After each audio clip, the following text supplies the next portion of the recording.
Desde el Centro de Noticias de Caracol Televisión en Bogotá, esto es Noticias Caracol Fin de Semana.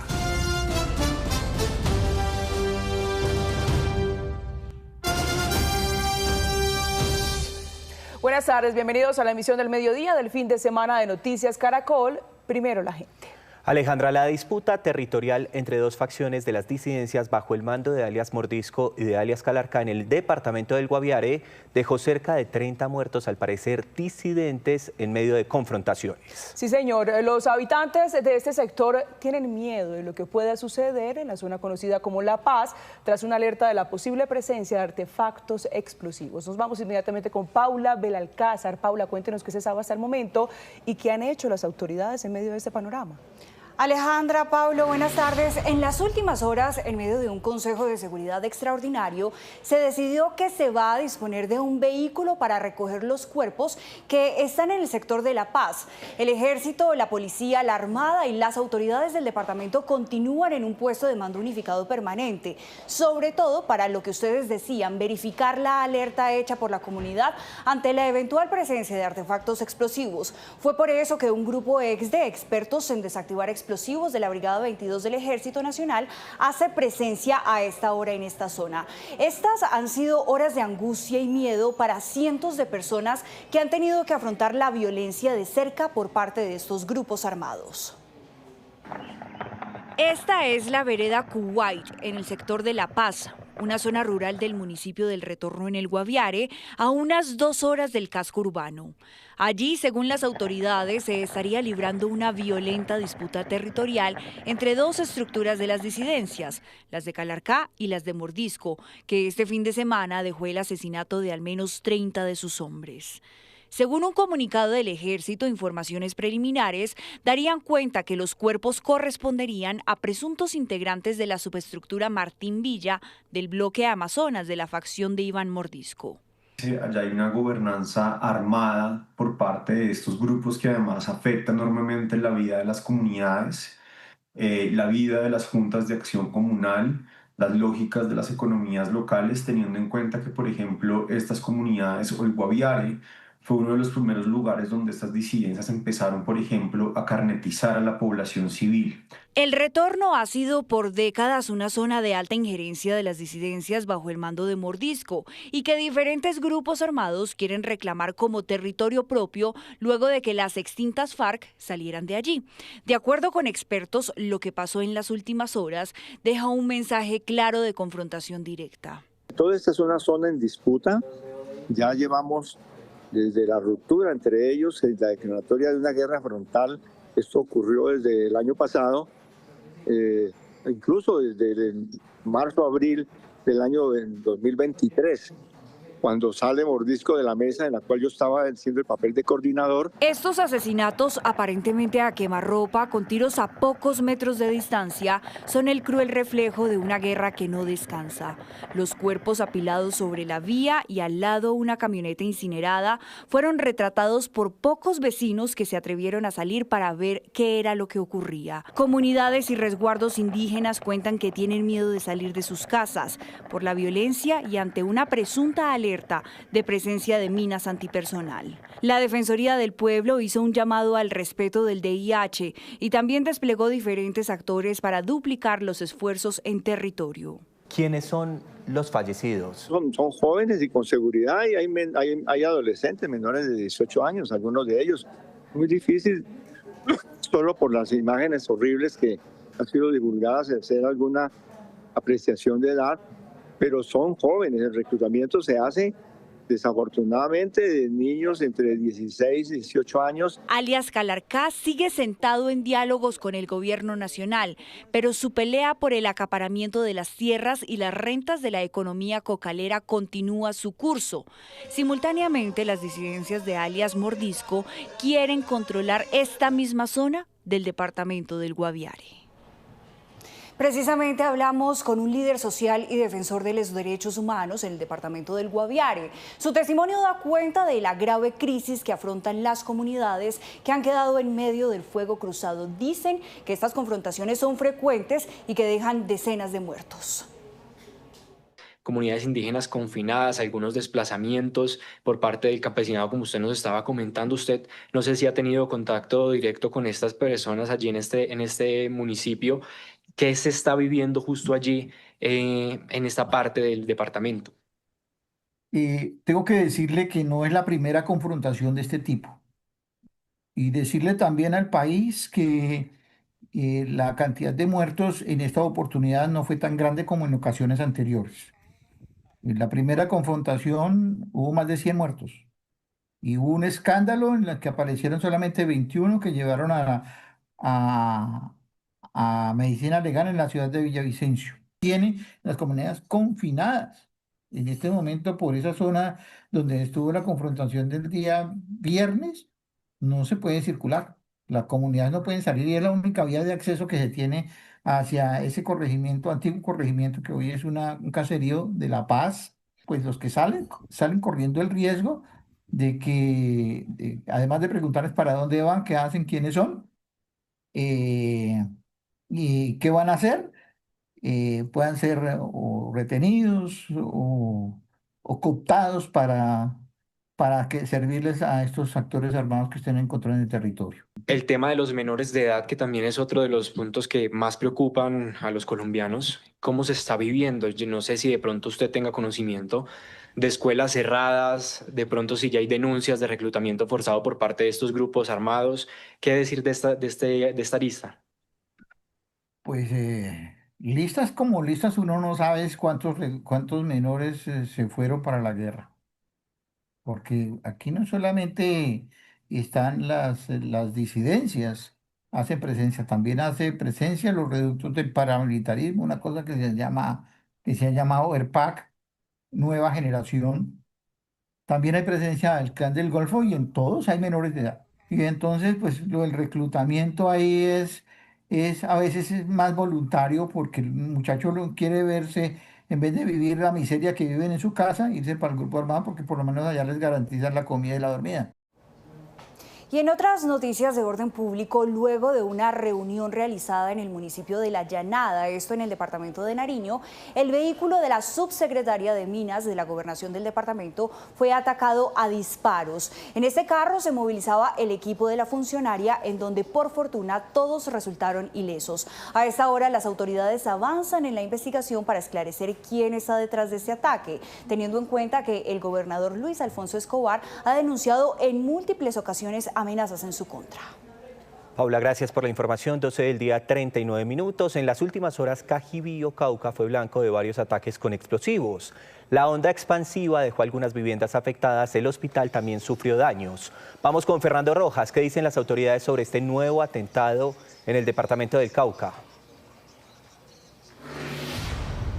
Hola Pablo, muy buenas tardes. Pues mire, las autoridades hasta el momento han manifestado gran preocupación por este atentado terrorista en el municipio de Cajibío, que afectó gravemente la estructura eléctrica en el departamento, pero también varias viviendas y el hospital de este municipio. Las explosiones iniciaron hacia las 11:50 de la mañana, cuando fueron escuchadas las dos primeras. Posteriormente, hacia las 12:30 de la noche, fue escuchada la tercera explosión. La onda expansiva precisamente de estos artefactos afectó la infraestructura eléctrica. Una de las torres fue semidestruida, pero también varias viviendas fueron afectadas con vitrales y techos destruidos. Pero según al parecer, la situación más delicada se presentó en el sector del hospital, donde fueron destruidos techos y también varios ventanales. Al respecto se pronunció la Secretaría de Salud del Departamento del Cauca. Lamentablemente, los hechos ocurridos ayer, donde unas fuertes detonaciones se escuchan en el municipio de Cajibío, el hospital de la cabecera tiene unas afectaciones por estas ondas explosivas, dañando ventanas, dañando parte del techo. Esto, por supuesto, termina siendo una afectación a la misión médica. Generó un pánico colectivo dentro del personal sanitario, quien se tuvo que esconder dentro de la estación de enfermería de la sala de hospitalización. Y pues son situaciones inhumanas, no solamente con el personal sanitario, sino con la comunidad en general. Hasta el momento no ha habido un pronunciamiento por parte de Policía y Ejército. Quien sí habló recientemente fue el gobernador del departamento del Cauca, quien a través de las redes sociales manifestó su rechazo a este acto y esta clara violación a la misión médica. Se espera que en las próximas horas pues lleguen las diferentes autoridades para hacer el censo respectivo para poder llevar las ayudas necesarias a la población civil que resultó afectada.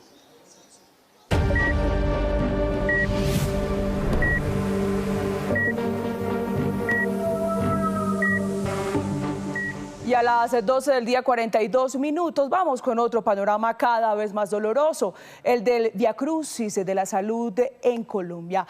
Miles de pacientes a diario quedan en limbo por no recibir sus tratamientos a tiempo o de forma completa. Esperan de hecho meses por una cita médica o por autorizaciones que nunca llegan lamentablemente. Ellos o sus familiares van, por ejemplo, a reclamar medicamentos y no encuentran respuestas y regresan a sus casas con las manos vacías. Es el caso de la señora Blanca, quien padece una enfermedad rara y desde hace 3 meses no recibe el único alimento con el que puede sobrevivir ni su medicamento para sobrellevar su padecimiento. Recorrimos varios dispensarios con su esposo y miren lo que nos encontramos. El reloj marcaba las 7 de la mañana. Don Luis Morales, de 77 años, toma su tinto. Su fuerza ya no es la misma, pero aún así se alista para salir a buscar los medicamentos del amor de su vida, su esposa, quien aún no despertaba. En esta casa, el tiempo no se mide en horas, se mide en fuerzas y en resistencia. Esto es el alimento, alimento y alimento. Revisa papeles, los organiza con calma. Son las fórmulas médicas que guarda en un cuaderno negro. Las conoce de memoria, pero las repasa cada mañana, como si mantener todo en orden pudiera darle un poco de tranquilidad ante la incertidumbre de si hoy logrará encontrar los medicamentos que necesita. Y estos que tengo aquí, que dice pendiente. Es que se trata del tratamiento que necesita doña Estela, su compañera de camino desde hace 44 años. Ella fue diagnosticada con ELA, esclerosis lateral amiotrófica, una enfermedad neurodegenerativa rara que avanza sin dar tregua. Lo que dicen los médicos es que es la muerte de las neuronas cerebrales. El cerebro no le manda la señal o el estímulo a las partes del cuerpo, por eso es que la lengua no trabaja. En el comedor de su casa, don Luis es directo. A su esposa no le están entregando los medicamentos y sin ellos la enfermedad no se detiene. La nueva EPS nos dio este elemento ya pues clasificado, pero hace 3 meses que no lo están dando, entonces es la falta. Esto es una vitamina, en el sur es un alimento nutricional. En Mercado Libre no se encuentra el alimento, pero una cajita de esas debe valer unos 180.000 pesos, más, yo creo que más de 180.000 pesos. En el mes gasto las 24, las 60 frascos. Mientras habla, doña Estela, que bordea los 77 años, entra al comedor con la ayuda de Natalia, quien la cuida a diario. Ella tiene el cabello trenzado, una pijama de gaticos y las gafas bien puestas. Todo en ella habla de resistencia. ¿Cómo amaneció, mis amores? Resistencia para enfrentar una enfermedad que le fue quitando la voz y la autonomía. Aquí lo único que se conserva intacto en el tiempo es el amor de pareja y familia. Doña Estela ya no come por sí sola, depende de una sonda gástrica para alimentarse y de medicamentos que no pueden faltar, pero en esta casa lo esencial escasea. Y llega la hora de partir por los medicamentos. Don Luis se pone su chaqueta y doña Estela lo despide con una sonrisa. No habla, pero esa sonrisa lo dice todo. Ella es su motor, su razón para volver a intentar ese recorrido que ya conoce de memoria. Chao, chao. Ya son las 7:40 de la mañana. Hay que caminar unos 15 minutos desde su casa en el sur de Bogotá hasta el paradero. Salimos a la autopista y listo. Don Luis espera, ya sabe qué bus tomar, cuánto tarda, dónde bajarse.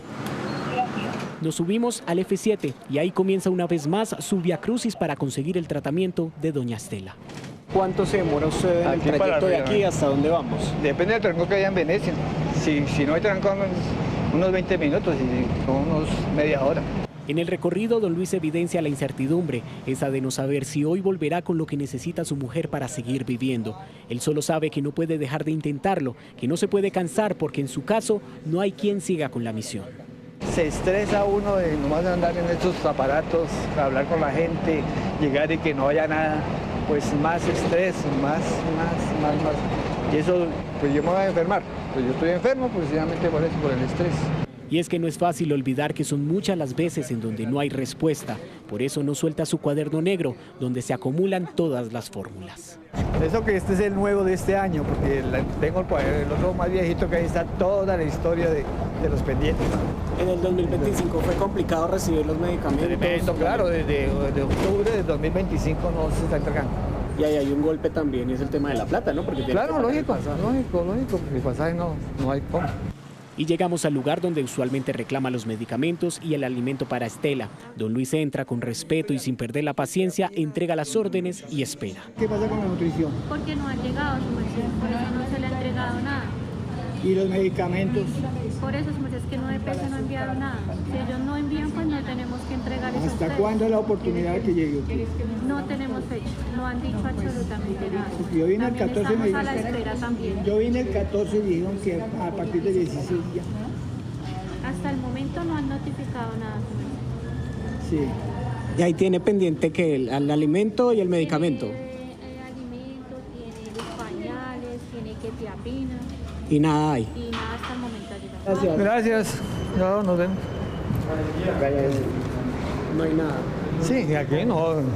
Y esto era repleto. Ya no. Eso no. ¿Se fue con qué? ¿Con las manos vacías otra vez? Toca viajar con las manos vacías otra vez, no. Y esperar. ¿Y siempre que viene acá es lo mismo? Sí, ya llevo 3 meses que es lo mismo. No me han dado nada. ¿Cuál fue la respuesta de la señorita? Que no hay. Otra vez la respuesta es la misma. Una frase corta, fría, repetida tantas veces que ya se volvió costumbre. Y cuando ya usted agota esos recursos de llegar a donde le deben de entregar, ¿usted qué hace? ¿Su familia qué hace? Hay que mirar, pues, a ver quién da bonificación, quién bonifica, o a veces hay días que no se le da el medicamento. Lo único que don Luis no pierde es la esperanza, por eso decide ir a otro dispensario en otra zona de Bogotá.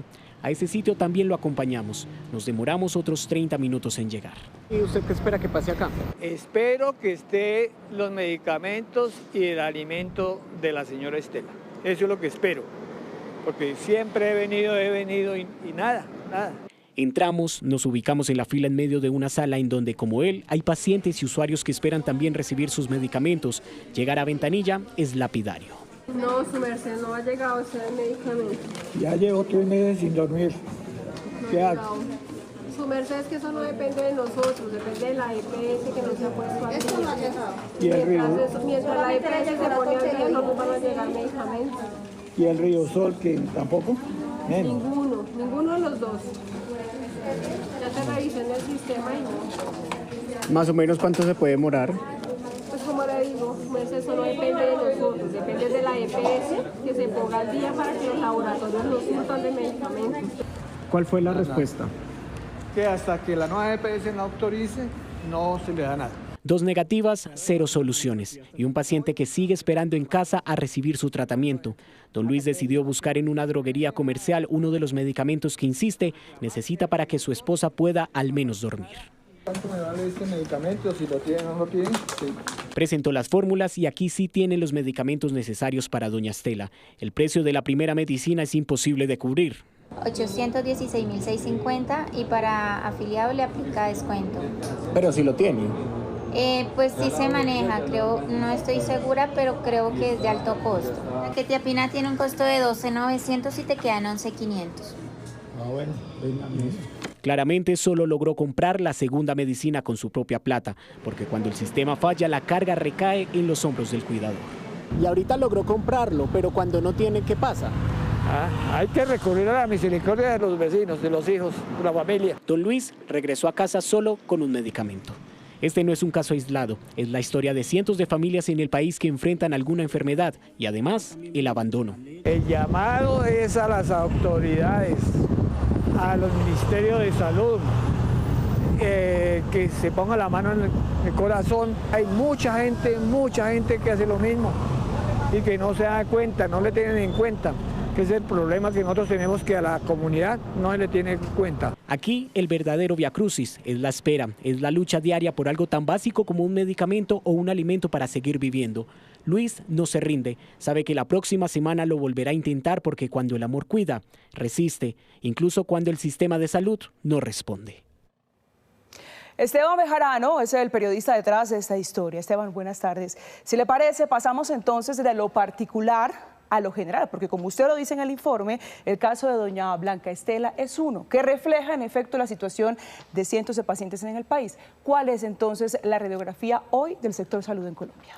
Alejandra y televidentes, buenas tardes. Pues es un panorama bastante complicado para los pacientes y sus familias. Revisemos. Según el más reciente informe del observatorio Así Vamos en Salud, el sistema acumuló un patrimonio negativo de menos de 15.8 billones de pesos al mes de noviembre del 2025. Las pérdidas operacionales ascienden a más de 7.3 billones de pesos solo del año 2025. Otro dato importante, según el informe, es la siniestralidad global, es decir, el costo médico de atención de los pacientes en relación a los ingresos de las EPS es mayor, en promedio en 8%. Estas cifras reflejan en los pacientes afectados por las dificultades en atención.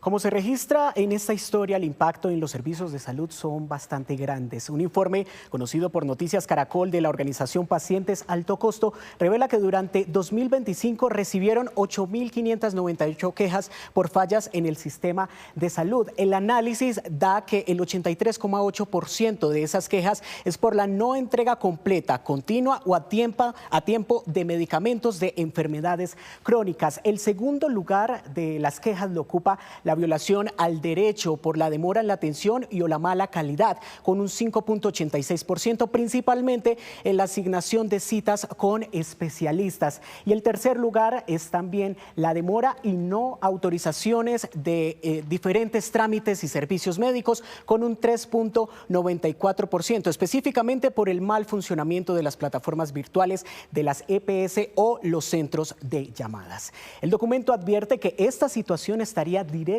relacionada con el desfinanciamiento de la unidad de pago por capitación, entre otras situaciones. Escuchemos.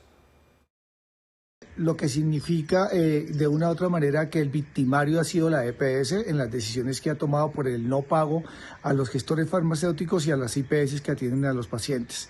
Esta crisis humanitaria creo que es la más crítica en los 21 años que llevamos en la Asociación de Usuarios con Nueva EPS y Seguro Social, y que muestra una vez más que las víctimas se siguen generando en el sistema de salud colombiano. El informe de Pacientes de Alto Costo también revela que la mayoría de las quejas del sistema de salud en Colombia durante 2025 se concentran en un reducido grupo de EPS. Vamos a revisar específicamente esa gráfica. Hablamos de un 96% que se concentra en un reducido grupo de 5 EPS, principalmente del régimen contributivo y con alta presencia en las principales capitales del país. Estamos hablando que Nueva EPS recoge el 88,5% de las quejas. Sura el 3,3%, Sanitas el 2,5%, Famisanar y Salud Total el 1,1%. En territorios como Cartagena, la angustia y la incertidumbre marcan los días de la familia de una paciente que está a la espera de una cirugía cardiovascular de alto riesgo, pero el trámite no avanza debido al retraso de una autorización por parte de la Nueva EPS. Ver cómo la salud de un ser querido se deteriora por la falta de una autorización médica es el drama que vive la familia de Orlando Puello, quien permanece a la espera de una intervención quirúrgica de alto riesgo por una afección cardiovascular. El diagnóstico que él padece es una perfusión libre de ventrículo izquierdo y dilatación de aneurisma de aorta. Y aparte de eso tiene una arteria que le está sangrando por fuera del corazón. Tramitar la autorización con la Nueva EPS ha sido todo un viacrucis. La vida de don Orlando depende de un trámite administrativo. Por medio de esa autorización que estaban solicitando para el traslado, prácticamente ninguna clínica aquí en Cartagena quería recibirlo. Se hicieron gestiones en Barranquilla, tampoco querían recibirlo porque nadie quiere recibir pacientes de la Nueva EPS. Mientras tanto, su ser querido sigue batallando por la vida, con el riesgo latente de que su estado de salud empeore. La vida de él depende de esa cirugía. Nos lo dijo el mismo médico especialista de acá del hospital universitario. Si él no lo opera lo más pronto posible, prácticamente va a perder la vida. La familia padece el proceso médico del paciente, pero también lo tortuoso del trámite sin éxito. Nosotros aquí padeciendo todo el día aquí en la parte afuera del hospital.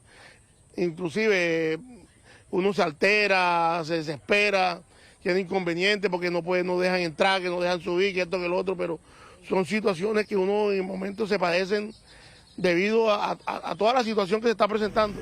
La familia sigue a la espera de un traslado a una clínica de mayor nivel especializada en tratamientos cardiovasculares. Imploran para que la vida de su ser querido sea tratada con dignidad y atendida con la urgencia que merece.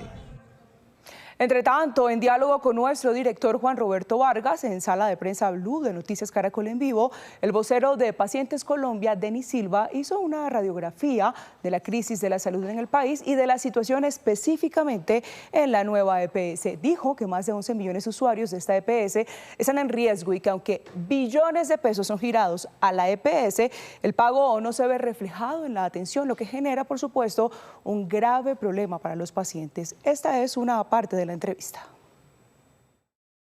Si usted quisiera dibujarle a la audiencia, a los televidentes y a los oyentes lo que está pasando en el sistema de salud, ¿qué más le pintaría? Tres cosas fundamentales, Juan Roberto. Hoy hay muerte, dolor y ruina en las familias colombianas por la línea del presidente Gustavo Petro de manejar la salud, y desafortunadamente para los colombianos al presidente le quedó grande la salud. ¿Qué diferencia hay en las anteriores crisis con la actual? En gobiernos anteriores también los pacientes presentaban tutelas y tenían problemas, pero nunca en las dimensiones de hoy. Entonces el paciente está en un limbo exageradamente delicado, que estamos cruzando la línea de pasar al agravamiento de la enfermedad a la pérdida de vidas humanas. En el 2025, Juan Roberto, la nueva EPS, algunos gestores como Exifarma, Audifarma, Cafán, Colsubsidio y Medicarte le cerraron los servicios de prestación de los servicios de suministro de medicamentos a la nueva EPS. Porque no les pagan. No pagan. Sí. ¿Usted me recuerda la cifra? ¿Cuánta plata es que le han girado a la nueva EPS en este gobierno? En promedio, la nueva EPS mensualmente, como es la EPS que más usuarios tiene 11.500.000 afiliados. En promedio, la nueva EPS recibe 2 billones de pesos. Usted puede entrar a la página de la ADRES y no me dejará mentir. O sea, en 2 años ha recibido cerca de 44 billones de pesos. Solo a Antioquia le adeudan 8 billones de pesos. Esto es plata a los departamentos. Para hacer pedagogía, señor Silva, el Estado le transfiere plata a la nueva EPS y se supone, digo se supone porque no pasa, si le estoy entendiendo, ellos tienen que transferir esa plata a los hospitales para que atiendan a sus afiliados. ¿Es así, cierto? Es perfectamente. Y lo que pasa recibe el dinero, es que no hay plata, es que no mandan la plata. Contrata a la red y tiene que pagarle a la red para que preste los servicios de salud. En la red están las clínicas, los hospitales y los gestores farmacéuticos, que es donde se dispensan los medicamentos, y los laboratorios clínicos donde los pacientes van a realizarse. ¡Qué barbaridad! ¿Cómo se soluciona eso a corto plazo? Hay 2 alternativas. O 3. 1, que el gobierno despolitice la crisis que creó. 2, que cumplan los autos de la Corte Constitucional, el 007 y el 529, y que dé financiamiento debido al sistema de salud, y que nombre un ministro de salud que le duela la salud de los colombianos. En otras noticias del sector salud, en el oriente de Antioquia fue declarada la alerta hospitalaria porque la sobreocupación del servicio de urgencias, ojo a esto, está en un 120%. Pero además, justo en esta época han aumentado las infecciones respiratorias. En el Hospital San Juan de Dios de Río Negro, en Antioquia, las quejas de los pacientes que están a la espera de ser atendidos en urgencias van en aumento. La sobreocupación está al 120%. Todo eso ha estado saturado impresionante. El día que mi papá vino la primera vez, le tocó esperar él llegó a la 1 de la tarde y lo atendieron hasta las 6:30 de la mañana del otro día. Con un mal diagnóstico lo mandaron para la casa. Estoy esperando que me atiendan, pero me dijeron que esperaba a otro médico. Yo necesito que me haga una ecografía o algo para poder que me mire para qué es lo que tengo, si el cálculo está abajo, en la parte que me tiene afectado. La alcaldía de Río Negro declaró la alerta hospitalaria debido al aumento de las consultas y la poca capacidad de atención e insumos médicos. La situación en el servicio de urgencias ha estado demasiado compleja. ¿Por qué? Porque han venido pacientes con patologías demasiado descompensadas, por falta de suministro de la medicación, aparte por toda esta situación que ha venido pasando con las EPS, que no se les está dando cita. En el momento los tiempos de espera están más de 68 horas. Hacemos un llamado consciente a todas las personas del municipio para que utilicemos nuestros servicios de urgencia de manera muy consciente. Debido a los cambios de temperatura y a las temporadas de lluvia, las infecciones respiratorias han aumentado en niños y adultos mayores. Es por eso que la comunidad ha reforzado las medidas de autocuidado, recurriendo nuevamente al uso de tapabocas. Ahora estamos en un pico de infecciones respiratorias fuerte, pero te mentiría al decirte que es solo eso. En este momento está llegando todo tipo de patologías. A esta alerta hospitalaria se suma la crisis en los bancos de sangre del departamento. Las autoridades hacen un llamado a la comunidad para que se acerquen a donar y puedan hacerle frente a esta situación.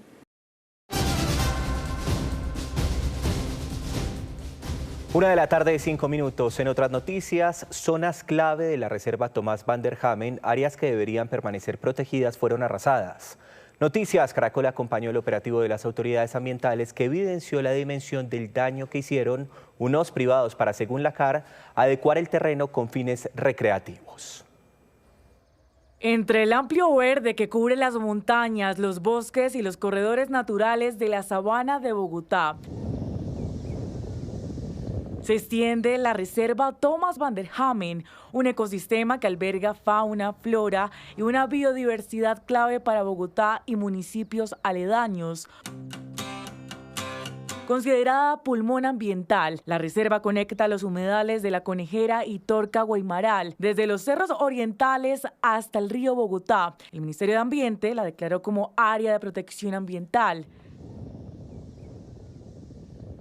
Esta es la imagen de lo que debería ser la reserva Tomás Van der Hamen, una imagen que muestre totalmente su biodiversidad.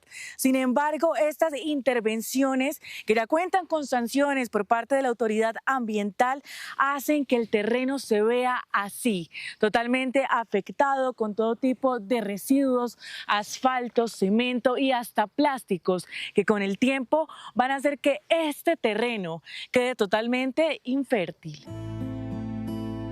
La Corporación Autónoma Regional de Cundinamarca, CAR, evidenció actividades contrarias al régimen de usos de este suelo, la disposición de residuos, incluso peligrosos, y el arrasamiento de la capa vegetal. Se encontraron en total, Mayra, 30 hectáreas con afectación ambiental para actividades recreativas, deportivas, pero el plan de manejo prohíbe actividades con presencia masiva de público, prohíbe esta clase de intervenciones que implican un sellamiento del suelo, una afectación del recurso natural suelo, una contaminación de los suelos. Por eso hemos iniciado proceso sancionatorio que se tramitará respetando el debido proceso, pero que podrá terminar con multas de hasta 100.000 salarios mínimos mensuales en atención a la ley 1333 y demás normas concordantes. Caminos que antes estaban cubiertos por vegetación, hoy fueron reemplazados por escombros, ladrillos y otros materiales. El predio, aunque es de propiedad privada, está bajo vigilancia de la CAR por encontrarse dentro de la reserva Tomás Van der Hamen, en el sector de La Conejera, en el norte de Bogotá. En el lugar estuvo el representante jurídico del responsable del predio, quien manifestó su disposición de colaborar con las autoridades ambientales para avanzar en acuerdos sobre restauración y uso de este suelo. Para la CAR, estas imágenes son el ejemplo de lo que significa arrasar con la biodiversidad. Lo complejo, advierten,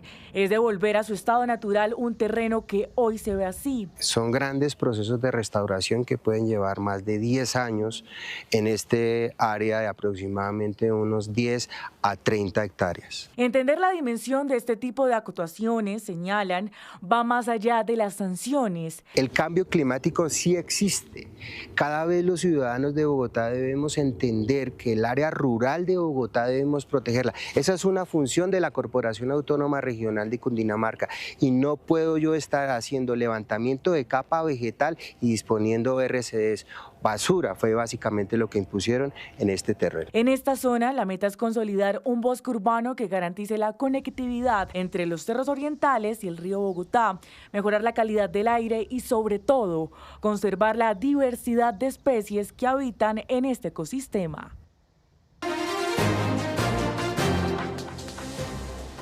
A esta hora en el mundo es noticia que el Vaticano confirmó que intentó buscar un acuerdo para el exilio de Nicolás Maduro en Rusia. Entre tanto, en Venezuela han sido liberados entre 130 y 155 presos políticos.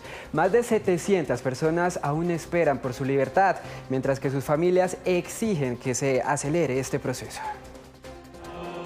Pietro Parolin, secretario de Estado del Vaticano, confirmó la versión entregada hace unos días por el Washington Post. Habíamos intentado lo que también apareció en algunos periódicos. Según el diario estadounidense, Parolin se reunió durante la víspera de Navidad con el embajador de Estados Unidos en la Santa Sede para intentar conocer los planes de Washington en Venezuela. Además, buscó contactarse con el secretario de Estado Marco Rubio. Un fallido intento en el que participaron diplomáticos de Rusia, Qatar, Turquía y de la Iglesia Católica. Buscaban que Maduro se fuera a Rusia, explicó el Washington Post. Lo que se le propuso a Maduro fue que se marchara y pudiera disfrutar de su dinero. Parte de esa petición era que el presidente Vladimir Putin garantizara la seguridad. Mientras tanto, en Venezuela, Nancy Peñalosa se ha convertido en uno de los rostros más visibles de la lucha por la excarcelación de presos políticos. Su hijo se encuentra recluido desde el 2020. No hay ningún militar libre, no hay ningún militar libre, pero nosotros gozamos de cada liberación, de cada puerta, de cada reja, de cada candado, de cada portón que se abre en los centros penitenciarios, se abre y sale una persona liberada. Nosotros decimos, pronto vamos a tener a nuestro muchacho con nosotros. Como Nancy, familiares de presos políticos llegan todos los días a las afueras de la temida cárcel de El Helicoide de Caracas, convertido en un lugar de peregrinación. Realizan vigilias desde el pasado 8 de enero, cuando las autoridades venezolanas, en cabeza de Delcy Rodríguez, anunciaron la excarcelación de presos políticos. Esta es nuestra 9ª noche, sin descanso, sin perder la fe. Tenemos la esperanza de que con esto seamos escuchados y que por lo menos les den la oportunidad de hacernos la llamada y quedar un poco más calmados. Durante su tiempo de reclusión, muchos de los presos políticos ni siquiera han podido hacer una llamada a sus familias. De hecho, de mi hermano no tengo fe de vida desde el 5 de agosto del año pasado. Familiares y organizaciones independientes piden que se agilicen las liberaciones de aquellos que fueron recluidos por motivos políticos. Y en Chile ya se contabilizan por lo menos 16 fallecidos por los incendios forestales que azotan el país. El gobierno declaró el estado de catástrofe y equipos de emergencia trabajan a contratiempo para controlar las llamas. Saludamos a esta hora a Leandro Fonseca de nuestro aliado Canal 13 en Santiago. Leandro, ¿cómo va la contención de estos incendios? Muy buenas tardes.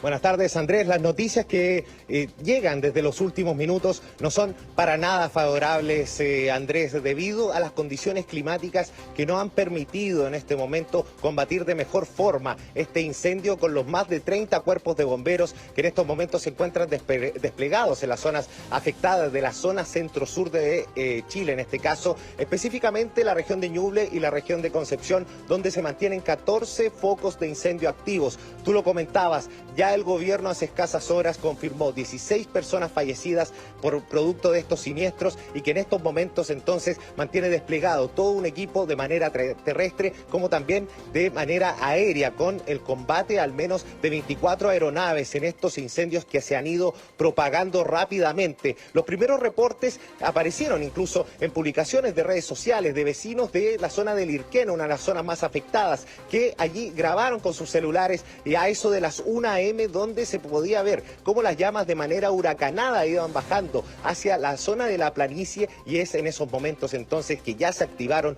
todos los protocolos. Tú lo mencionabas también, allí el gobierno ya cuando recibió todos estos reportes declaró entonces el estado de catástrofe constitucional que permite entonces que las Fuerzas Armadas estén allí presentes en distintos puntos críticos justamente para facilitar la labor de los equipos de emergencia y también para resguardar en estos momentos a las más de 50.000 personas que han sido evacuadas.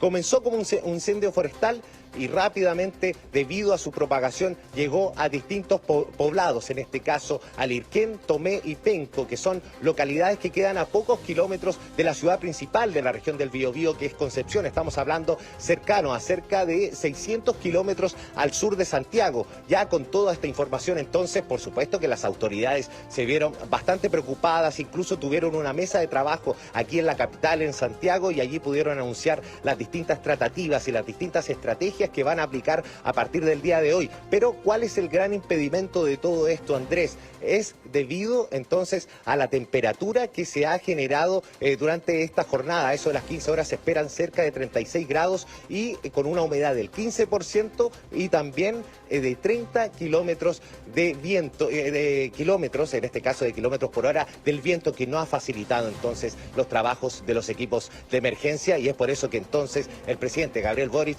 está viajando ya hacia la zona afectada para continuar los trabajos en terreno y allí tratar entonces de ver las mejores soluciones y estrategias para combatir estos 14 focos que mantienen activos. Alejandro, muchas gracias por su completo informe desde Santiago. Y cambiamos de tema porque un derrumbe en un quinto piso de un edificio en París dejó 20 personas heridas cuando celebraban una fiesta. El accidente se originó por el desplome del suelo de uno de los apartamentos, que tenía una superficie de 30 metros cuadrados, sobre las 12:30 de la madrugada, esto hora local. Según los primeros informes de las autoridades, el derrumbe se produjo por causas estructurales y descartaron fugas de gas en el edificio ubicado en el distrito 6 de la capital francesa. Y también en Europa, varios miembros de la Unión Europea cuestionaron la amenaza del presidente Trump de imponer aranceles de hasta el 25% a las naciones que enviaron tropas a Groenlandia. En un comunicado conjunto, los 8 países, bajo la lupa de Washington, declararon que permanecerán unidos ante la intención de Trump de anexionarse la isla. También aseguraron estar dispuestos a conversar, pero bajo los principios de soberanía e integridad territorial.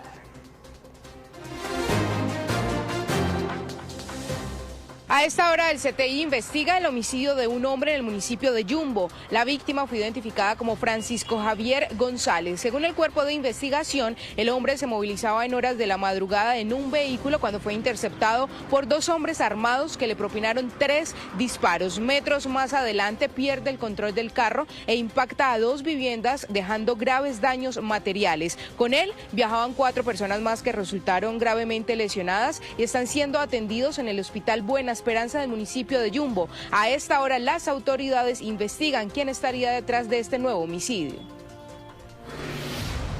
A esta hora es noticia en Atlántico el enfrentamiento entre soldados que se registró en el batallón Vergara y Velasco, ubicado en el municipio de Malambo, y que habría dejado heridos a 2 suboficiales y también a un soldado. A través de un comunicado, la institución indicó que este caso se habría originado, al parecer, por problemas personales y hechos de intolerancia entre 2 grupos de soldados. Sin embargo, señalan que ya se identificaron a los agresores, por lo que se dio inicio a una investigación penal y disciplinaria para poder esclarecer este hecho. A esta hora es noticia el rescate de una menor de 6 años en la localidad de Kennedy, en Bogotá. Este procedimiento se hizo por la alerta de los vecinos, quienes dijeron que en un apartamento en el 2º piso, a través de la ventana, había una niña que pedía ayuda y que expresaba que tenía hambre. Cuando los uniformados llegaron a este lugar, evidenciaron que el inmueble estaba asegurado, por lo que con apoyo de bomberos tuvieron que rescatar a la menor a través de una ventana. Escuchemos qué dijo la policía. La menor fue a disposición de la autoridad administrativa para la verificación y restablecimiento de sus derechos, donde se le brindará la protección y atención correspondiente. El llamado de las autoridades es claro: denunciar cualquier situación que vulnere los derechos de los niños y adolescentes, y sobre todo en este tipo de escenarios. A esta hora en Santander las autoridades reportan normalidad en las elecciones atípicas que se desarrollan en Girón y que tienen especial vigilancia por parte de la Procuraduría y el Consejo Nacional Electoral. A las 8 de la mañana se abrieron las urnas, son 357 mesas en 39 puntos de votación las que están dispuestas para 131.335 ciudadanos habilitados. 6 candidatos se disputan hoy la alcaldía de Girón. Ha dicho la registraduría que las urnas se cierran a las 4 de la tarde y sobre las 5 ya se conocerán los resultados de quién es el nuevo alcalde de Girón. A esta hora es noticia que mañana inicia nuevamente el pico y placa en el área metropolitana del Valle de Aburrá de 5 de la mañana a 8 de la noche. Recordemos que esta medida había sido suspendida por la festividad de diciembre y también por el principio de año para facilitar todo el tema de la movilidad. Además hay que decir que no habrá jornada pedagógica, sino que los comparendos se van a aplicar de manera inmediata. Ese pico y placa es igual al aplicado en el segundo semestre del año pasado. La rotación pues ya será en febrero. Repito, mañana inicia otra vez el pico y placa en el área metropolitana del Valle de Aburrá. Y en otras noticias, en materia de movilidad, mañana vuelve a regir la medida del reversible vía Cañas Gordas en sentido Jamundí-Cali. Regresamos a esta hora con Valentina Gallego. Valentina, cuéntenos cómo va a funcionar y en qué horarios. Buenas tardes. Alejandra, televidentes, buenas tardes. Yo los saludo desde el barrio Pance, avenidas Cañas Gordas, exactamente en el punto de La Viga. Mañana oficialmente terminan las vacaciones, es decir que nuevamente por esta importante avenida Cañas Gordas se espera que se movilicen alrededor de 1.800 vehículos. ¿Cómo va a ser la medida? Les voy a dar un poco de contexto. Si ustedes van de Cali a Jamundí, van a llegar a el puente La Viga, y no podrán continuar derecho. Deben hacer el retorno, pues entre 6 y 7 y 30 de la mañana, solamente los vehículos que vienen de Alfaguara a Jamundí hacia Cali podrán transitir en un solo sentido. ¿Cuál es el fin? Mejorar la movilidad de este sector, donde hay aproximadamente 45 instituciones educativas y 5 universidades. Este reversible inicia en la glorieta de Alfaguara y va hacia el puente de La Viga, acá iniciando, como podemos ver, donde estamos actualmente. Con esto buscamos que el flujo sea mucho mejor, ya que vamos a tener flujo entre las 6:30 y 7:30 de la mañana en la vía Jamundí hacia Cali. En esta zona tenemos más de 50 colegios. Y es que son varios los anuncios en términos de movilidad. La construcción que ustedes están viendo ahí, la que han esperado por años caleños y jamundeños. La ampliación de la vía Cañas Gordas, que ya es un hecho. Un proyecto que no solo se espera mejorar la movilidad, sino que va a traer un impacto en términos de desarrollo económico para toda esta región. Nuevos empleos, nuevo comercio y, por supuesto, un desarrollo integral para todo el sector de Jamundí y de Cali. En el siguiente informe, todos los detalles. La ampliación de la avenida Cañas Gordas, además de ser un proyecto esperado por años por los ciudadanos, es un corredor de transformación para Cali y Jamundí. El impacto más importante estará en la movilidad, aumentará el flujo de vehículos y se disminuirá el tiempo de cada trayecto, principalmente para la comuna 22, donde hay 5 universidades y 45 instituciones educativas. Va a permitir que ese tramo vial, que son casi 6 kilómetros entre Jamundí y Cali, que en horas picos de 6:30 de la mañana a 8:30 de la mañana puede mover cerca de 1.700 vehículos y más o menos 2.400 motocicletas. La obra va a generar más de 14.000 empleos, permitirá la movilización de vehículos de carga, se destinará una parte del proyecto para nuevo comercio y traerá mayor desarrollo para la zona. Y que esto reactiva socioeconómicamente a todo el sector, primero en el patrimonio, segundo en la calidad de vida. Serán 6 frentes de trabajo, se construirán 3 puentes sobre los ríos Pance y Jamundí, lo que permitirá una conexión más rápida y eficaz. Este puente tiene 4 ejes y tiene 3 luces, cada una de 35 metros, para tener una luz general de 105 metros en total, teniendo la misma longitud de ancho que tiene el otro, 16,5 metros, pero que en total con los accesos son alrededor de 550 metros que tiene esta gran estructura. La obra tiene una inversión histórica de 270.000 millones de pesos. Será un proyecto integral que contará con ciclo, ruta, andenes, separadores e iluminación inteligente. Nos parece muy completa, no hicieron solo ampliarla a 2 carriles, sino ponerle una ciclovía, una cuestión peatonal, la protección del paso de la fauna de un lado al otro. Y digo que es una buena propuesta, porque va a tener ciclorruta y claro, va a tener más conciencia sobre nosotros los ciclistas. Con la obra se beneficiarán más de 360.000 personas y traerá mayor seguridad y confianza para los conductores que transitan las 24 horas por esta importante vía que conecta a Cali y Jamundí. Es la 1:35 p.m. Gracias por continuar con nosotros. En Santander, miles de familias viven a diario un drama para salir de sus veredas hacia el casco urbano del municipio de San Andrés, pues tienen que cruzar un puente improvisado de tablas mientras esperan la construcción de uno de concreto desde hace 3 años. Esta es la historia. Así, bajando por esta montaña para cruzar este puente de tabla improvisado a diario arriesgan su vida más de 2.000 habitantes de 7 veredas del municipio de San Andrés en Santander por la falta de un puente. Con niños al hombro, mercados, bolsos y hasta animales, las personas hacen todo tipo de maromas para no caer en la quebrada. Por favor, de corazón, nosotros estamos ya pasando angustia, nosotros ya no tenemos más cabeza, nosotros arriesgamos la vida día a día con nuestros hijos, con nuestros abuelitos, con todas las personas, por favor. Ese es un llamado para que nos hagan el favor y nos colaboren. En la zona se da el café y por este puente improvisado los campesinos deben sacar sus cosechas desde hace 3 años. Estamos fregados para sacar el producto al municipio de San Andrés. Como ven ahí, mire cómo toca pasar por una vara a la moda antigua. Este puente se había planteado como una solución, no avanza y mientras tanto la gente sigue pidiendo una intervención urgente. Pedimos la ayuda al gobierno nacional, al gobierno departamental para que haga presencia, para que gestionen cuanto antes lo del puente, porque la verdad las personas están arriesgando sus vidas. Las autoridades le hicieron un llamado a la comunidad para que se abstengan de utilizar estos pasos improvisados. Se le anuncia a la comunidad que el paso por el sector está restringido. Pueden tomar la vía alterna de la vereda Caracol a la vereda Santa Cruz, un paso que junto a la comunidad pudieron establecer para garantizar el tránsito seguro por esta zona. Por su parte, los afectados piden la intervención y reconstrucción urgente de este puente.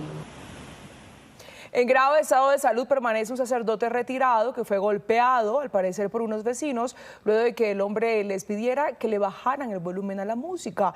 El adulto mayor se debate entre la vida y la muerte.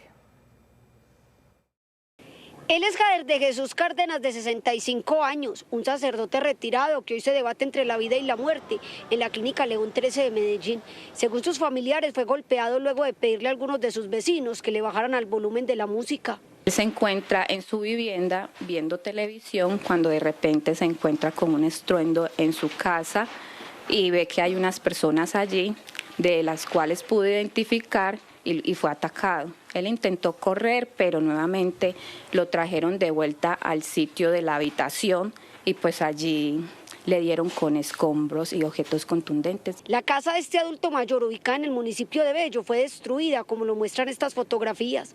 De acuerdo con sus seres queridos, el hombre fue agredido por varias personas. Él identifica a 2 de sus vecinos, los cuales tienen trabajadores. Yo recibo una llamada a las 4 de la mañana, fue una llamada agonizante. Él tiene fracturas faciales, ha convulsionado por estas fracturas, también tiene golpes en la cabeza. Este momento su estado de salud es crítico, se encuentra entubado. Estamos esperando pues como respuestas favorables a partir de la próxima semana, porque hasta el momento el señor pues no ha tenido avances en su salud. El sacerdote retirado permanece en la clínica en estado crítico. Todos estamos pues devastados y asombrados con la situación. No nos esperábamos encontrar pues como esto, más las situaciones que ya se desconocían, que él pidió que le bajaran a la música. Las autoridades investigan este ataque, mientras que los familiares de la víctima esperan que pronto sean detenidos los responsables de esta brutal agresión, que mantienen cuidados intensivos a este adulto mayor. Y en Bogotá buscan a un profesor universitario desaparecido desde el pasado viernes. El docente salió a una cita médica y desde entonces se desconoce su paradero. Los millonarios movimientos bancarios de sus cuentas tienen en alerta a su familia.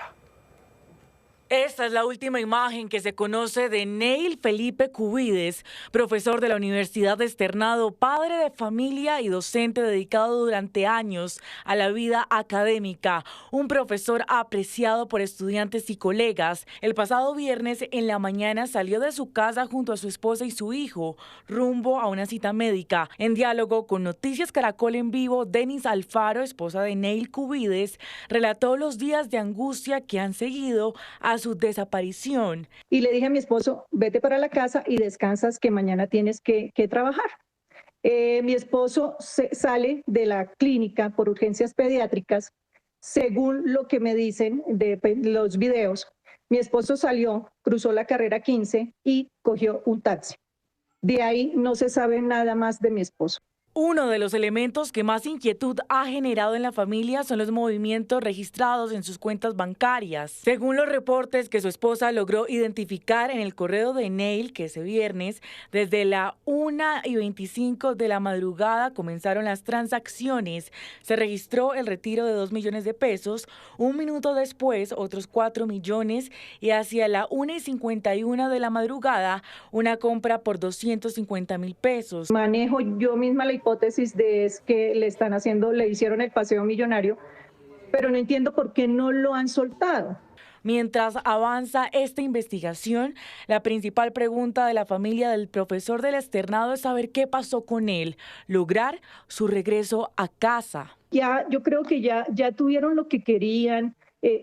Una vida, por favor, respétenla. Es una persona muy querida por sus estudiantes, por sus compañeros de trabajo, por la gente en general, por sus hijos que lo necesitan muchísimo, ya por sus edades. Entonces, lo que les pido es, si lo tienen retenido, déjenlo libre, por favor.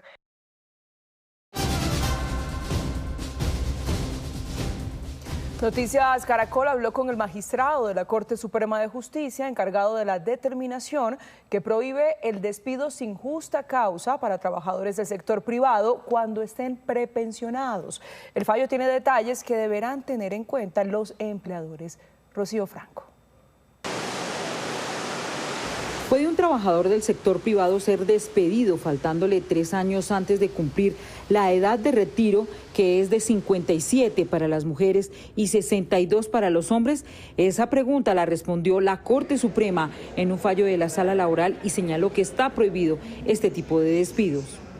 Concluye la Corte que a los trabajadores particulares no se les puede despedir sin justa causa, como tú lo dijiste, en ese pequeño trienio o menos, si es que le falta menos, para la edad pensional, por virtud del retén social y en su caso particular, su condición de prepensionado. ¿Por qué? Porque está protegido por un concepto que llamamos estabilidad laboral reforzada.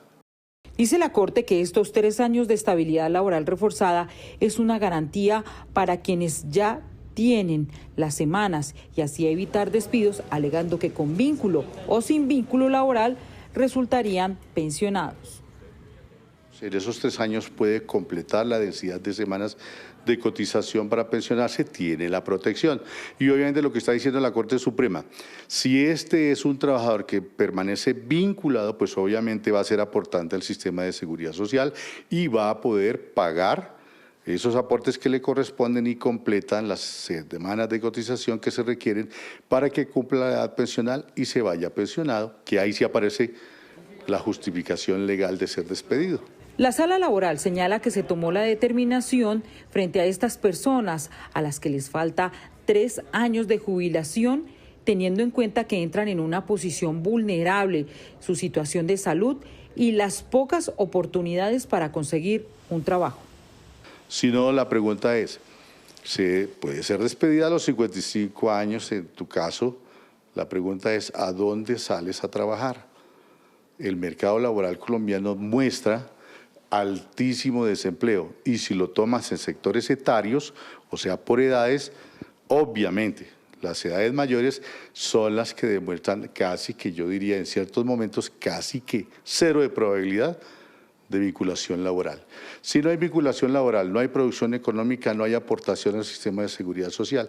Si no hay aportación al sistema de seguridad social, no se puede completar las densidades de aportes que se exigen para el derecho pensional, y si no el derecho pensional, esa persona queda en el aire, y no solamente ella, su familia.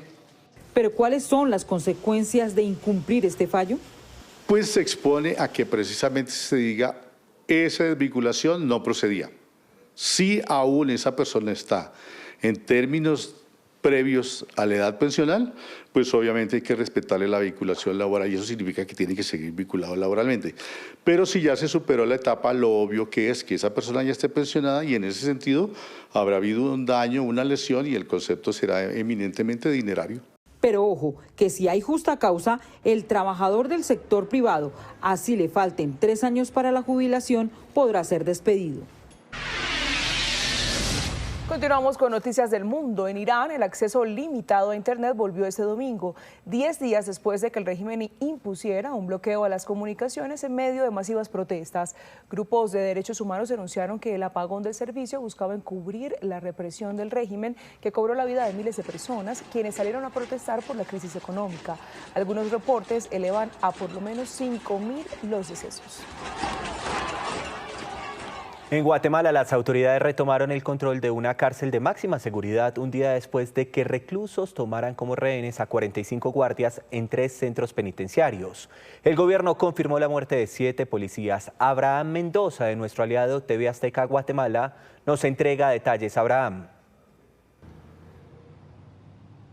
Así es, compañeros, gracias por el cambio y un saludo a toda la audiencia. Importante información que tenemos que actualizarles desde el departamento de Escuintla en Guatemala. Esto derivado a que ayer en horas de la mañana se daba a conocer por parte de las autoridades sobre un motín que privados de libertad comenzaron acá en estos centros carcelarios. Fueron varios donde se realizó, tanto en Renovación 1, ubicado acá en Escuintla, también en el preventivo de zona 18 en la ciudad de Guatemala y también en Fraijanes, todos ubicados en el municipio de Fraijanes. Que se les respete sus derechos, el tema de sus visitas conyugales, así como también el tema de alimentación, entre otras exigencias que le hacían al Ministerio de Gobernación y al gobierno como tal, mientras este operativo se desarrollaba en Renovación 1, acá en el departamento de Escuintla, en la ciudad de Guatemala. Al menos 8 incidentes armados se han reportado en los municipios de Villanueva, Villa Canales, Chinautla y también en el sector de la ciudad de Guatemala. Reporta Abraham Mendoza, yo retorno con ustedes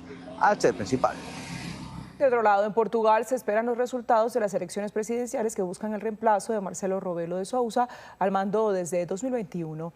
Alrededor de 11 millones de personas fueron convocadas a las urnas y por el momento las encuestas apuntan a una posible segunda vuelta.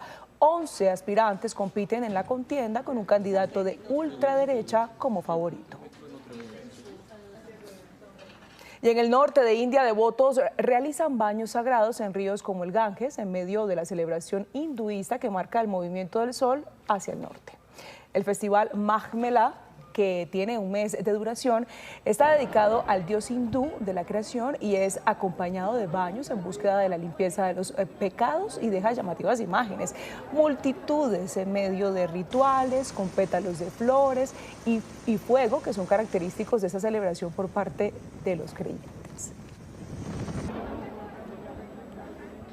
2 de la tarde, 18 minutos. A 2 días de completarse el primer año del gobierno de Donald Trump, aumentan las protestas en Estados Unidos por el aumento de las violentas redadas a manos de agentes migratorios. Aquí vamos a ver algunos de los rostros de los casos más notables que han ocurrido en los últimos meses. Silverio Rodríguez era un mexicano indocumentado en Estados Unidos que fue baleado durante un operativo de ICE en Chicago.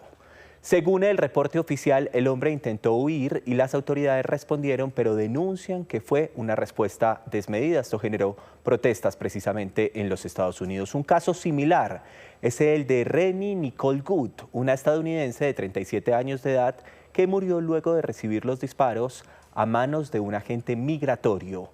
El hecho genera protestas que aún se mantienen activas en Minneapolis, lugar donde sucedió justamente este hecho. Y finalmente, Kilmar Ábrego García se ha convertido en una de las figuras más representativas de las políticas antimigratorias. Fue deportado por error a la mega cárcel de El Salvador, luego regresado a Estados Unidos, encarcelado, liberado e incluso amenazaron con enviarlo a una cárcel en Uganda. Por supuesto que el tema de estas redadas está generando dificultades en Estados Unidos, pero mientras el presidente Trump se aproxima a un año desde su retorno a la Casa Blanca, sigue la controversia por estas operaciones del temido ICE.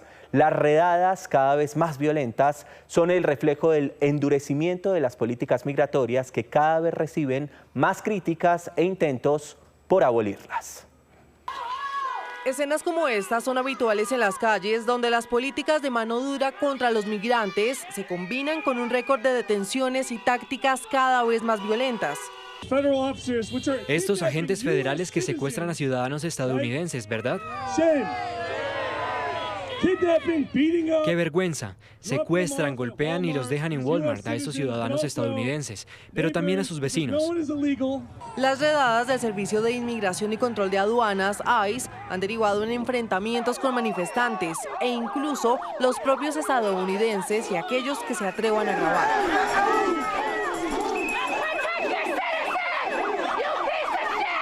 Hace algunos días en Santa Ana, California, una protesta por la muerte de la ciudadana Renee Good terminó en caos. Allí estaba Katie Rumler, quien dice que ejercer su derecho a la libertad de expresión casi le cuesta la vida. He revivido esa noche tantas veces en mi cabeza, especialmente por la noche cuando intento dormir. No me deja descansar. En imágenes se ve a un agente arrastrando a un manifestante. Rumler, a pocos metros, sostenía un megáfono y corría detrás. Cuenta que le dispararon en el ojo a corta distancia. Empecé a sentir como un poco de calor en mi cara. Lo que sigue a numerosos de estos arrestos es la deportación, como es el caso de mexicanos, quienes vuelven a su país con las manos vacías. ¿Teníamos por el ICE o cómo estuvo? Por el ICE. Puro Minnesota. ¿El Minnesota fue esto? Minnesota, donde el ICE está matando a la gente, viejo. En cifras, así se ve el primer año del gobierno Trump tras su regreso a la Casa Blanca. 622.000 deportados en 2025 desde el inicio del actual mandato. Más de 73.000 migrantes permanecieron bajo custodia y el número de agentes de ICE se duplicó de 10.000 a cerca de 22.000. Pero en medio de un recrudecimiento de las tácticas de ICE, ¿los agentes federales son intocables ante la ley? Pueden ser procesados en un tribunal estatal o federal, obviamente por la Fiscalía Federal o la Fiscalía. Tienen defensas contra cargos penales que una persona común y corriente no tendría. Y mientras el Pentágono alista 1.500 militares para su eventual despliegue en Minnesota, según reporta The Washington Post, al Congreso llegó un proyecto de ley que busca desmantelar ICE. Una iniciativa presentada desde el Partido Demócrata. Pese a los cuestionamientos internos, el presidente Trump mantiene su férrea defensa a ese organismo y le atribuye la expulsión de los que califica como criminales.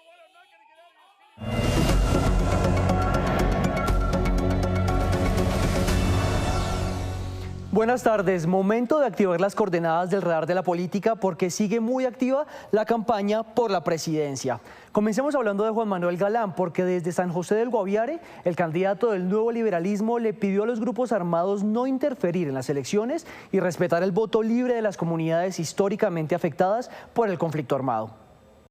Los colombianos no les tenemos miedo. Estamos unidos por la defensa de nuestra democracia y vamos a trabajar para que nuestras elecciones sean libres, sean justas y vamos a ir por su plata. Los vamos a asfixiar financieramente por sus redes logísticas, por sus relaciones internacionales, para que Colombia recupere la tranquilidad. Pasemos ahora al sur del país porque desde allí el candidato Roy Barreras se reunió con los habitantes de Tumaco para presentar sus propuestas ante la población pesquera del litoral del Pacífico. Habló sobre economía local, seguridad y condiciones reales de progreso para la gente de Nariño. Colombia no está condenada a los extremismos, a la polarización, al odio, a la rabia. Colombia no está condenada al destino trágico de Venezuela, que terminó invadida y gobernada desde afuera. Colombia no está condenada a la violencia de la extrema derecha que dice que hay que destripar a la oposición y darles balín. Colombia merece un gobierno para todos y para todas. Sigamos el recorrido para hablar de Juan Carlos Pinzón, porque su gira esta semana estuvo concentrada en el departamento de Antioquia. Desde Puerto Berrío, el exministro de Defensa manifestó su preocupación por la escalada violenta en el Magdalena Medio y dijo que para fortalecer la seguridad es importante también fortalecer las Fuerzas Armadas. Con tristeza veo que la situación se viene deteriorando, como en todo el país. Estamos en la peor crisis en seguridad en 30 años. Crece la inseguridad, crece la violencia. Aquí están apareciendo grupos de criminales que han comenzado a haber secuestros, que han comenzado a extorsionar nuevamente a la gente. Y finalmente hablemos de esta valla publicitaria que apareció esta mañana en Bogotá y que será instalada en varios puntos del país para la campaña de la Gran Consulta por Colombia, que alista viajes con sus 9 candidatos en estas últimas semanas que quedan previas a las elecciones del 8 de marzo. Y hasta aquí el radar de la política. Que tengan buena tarde. Y también hablamos de política porque esta semana el país conocerá a la totalidad de candidatos presidenciales avalados mediante el mecanismo de recolección de firmas. 6 de los aspirantes aún están a la espera del visto bueno. Hasta el próximo miércoles 21 de enero tiene plazo la Registraduría Nacional para dar respuesta a los precandidatos que presentaron las firmas con las que buscan legitimar su intención de llegar a la Casa de Nariño. De 91 comités inscritos, 22 presentaron estos formularios. Son más de 28,5 millones de firmas que ha estado evaluando el órgano electoral. Se certificaron 9 candidatos que cumplieron el número mínimo de cerca de 633,000 firmas necesarias para poder inscribirse a la presidencia por este mecanismo. 6 de ellos fueron negados, es decir, ya llevamos 15 revisados y aún quedan 6 que se están revisando y llevando a cabo auditorías. Los avalados hasta el momento son Santiago Botero, David Luna, Mauricio Cárdenas, Vicky Dávila, Mauricio Liscano, Aníbal Gaviria y los 3 más recientes, Luis Gilberto Murillo, Claudia López y Juan Daniel Oviedo. Además de los 6 aspirantes que no alcanzaron el número de firmas válidas, siguen faltando otros 6 aún precandidatos por obtener respuesta. Abelardo de la Espriella, Carlos Caicedo, Felipe Córdoba, Leonardo Huerta, Daniel Palacios y Sondra McCollins. Hemos querido revisar con mucho detalle esas firmas, llevar a cabo procesos de auditoría. Tenemos unas herramientas muy importantes que nos permiten cruzar esas firmas con el Archivo Nacional de Identificación y con el censo electoral, así que el proceso viene avanzando y con toda seguridad antes del 21 terminaremos con los 6 que aún faltan. Luego de esta revisión lo que sigue es la inscripción de todos los candidatos, proceso que irá del sábado 31 de enero al viernes 13 de marzo. Hasta el viernes 6 de febrero tienen plazo las consultas interpartidistas para inscribir a sus integrantes, que se medirán en las urnas el 8 de marzo, misma fecha en la que se realizarán las elecciones para Congreso. El 31 de marzo se cierra la inscripción de las cédulas y cambio de puestos de votación para las elecciones presidenciales, que se van a realizar 2 meses después, el domingo 31 de mayo. Si ese día ningún candidato obtiene más del 50% de los votos, Colombia tendrá segunda vuelta presidencial el domingo 21 de junio. Esta es una buena noticia. La más reciente temporada turística consolidó a Santa Marta, muy cerca de su tierra Alejandra, como uno de los destinos preferidos por los turistas, con una ocupación hotelera del 90%. Durante el 2025, cerca de 4 millones de pasajeros se movilizaron por el Aeropuerto Internacional Simón Bolívar. La combinación de playa, sol, naturaleza, congresos y bodas son la combinación perfecta para cientos de turistas que se hospedan en la ciudad de Santa Marta y disfrutan de las alternativas disponibles para esta época del año. Ha estado superior al 77% y en el puente festivo la ocupación estuvo por encima del 92%. La temporada no ha terminado. Santa Marta, por el clima, por todo, la va a terminar a finales del mes de enero. Prácticamente termina el último fin de semana y siguen llegando turistas y preparándonos para carnavales. Los turistas llegan buscando actividades dentro y a los alrededores del distrito, sobre todo en tiempos de carnavales, ferias y fiestas, lo que les permite fomentar el turismo cultural. Tenemos copado casi todo el sector hotelero de Ciénaga, la gente que llega de Santa Marta, de Barranquilla, hay grupos del Cesar participando este año. Hoy somos reconocidos como uno de los municipios más bellos arquitectónicamente en Colombia. Se espera que las cifras que hoy superan los 1.3 millones de visitantes en la capital del Magdalena alcance hasta los 1.4 para finalizar enero. Muchos turistas vinieron y siguen llegando a disfrutar de nuestra gastronomía. La verdad que las ventas en esta temporada aumentaron muchísimo. Estamos sorprendidos de Santa Marta, el turismo que tiene tan fuerte, las playas organizadas, no hemos visto inseguridad y vimos el tema del acueducto que se ha transformado mejor. El gobierno nacional no solo resaltó los resultados del turismo en la ciudad, también expuso ante el mundo que el Magdalena sigue escalando positivamente en el ranking de ciudades más escogidas en Colombia. Además, en pleno centro histórico de Cartagena, el arte se pinta con los dedos. Desde hace más de 40 años, Álvaro Cárdenas transforma vidrio y óleo en postales vivas de la heroica. Vamos a pintar un cuadro con los dedos de la mano en 2 minutos colombianos. Una pieza de vidrio, pinturas de aceite, gran imaginación y manos a la obra. Es el arte oleodactilar que don Álvaro Cárdenas ostenta por más de 40 años en el centro histórico de Cartagena. Una combinación de movimientos con sus dedos que plasman postales memorables de la ciudad al servicio de los miles de visitantes a la heroica. Esto es una imagen que uno se lleva en la mente. O sea, yo lo que me imagino lo reflejo. Por ejemplo, yo miro aquel paisaje y lo reflejo aquí y lo pinto. No bien romántico. Desde muy joven, Álvaro sintió atracción por esta técnica.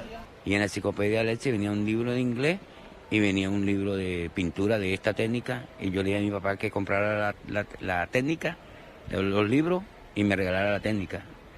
Y comencé a pintar, hasta ahora que ya me volví profesional. Y lo dice con propiedad, esa que adquirió con el tiempo y la práctica. Hoy sus piezas son apetecidas por cientos de visitantes que se maravillan con su obra. El diseño que tiene para hacerlo de la mente hacia la práctica, usar sus manos y el término ya cuando está finalizado, está muy, muy hermoso. Que fue todo a mano, es la primera vez que veo algo así, sorprendida, pero le quedó bello. A veces viene en francés, se viene en inglés, se viene en italiano.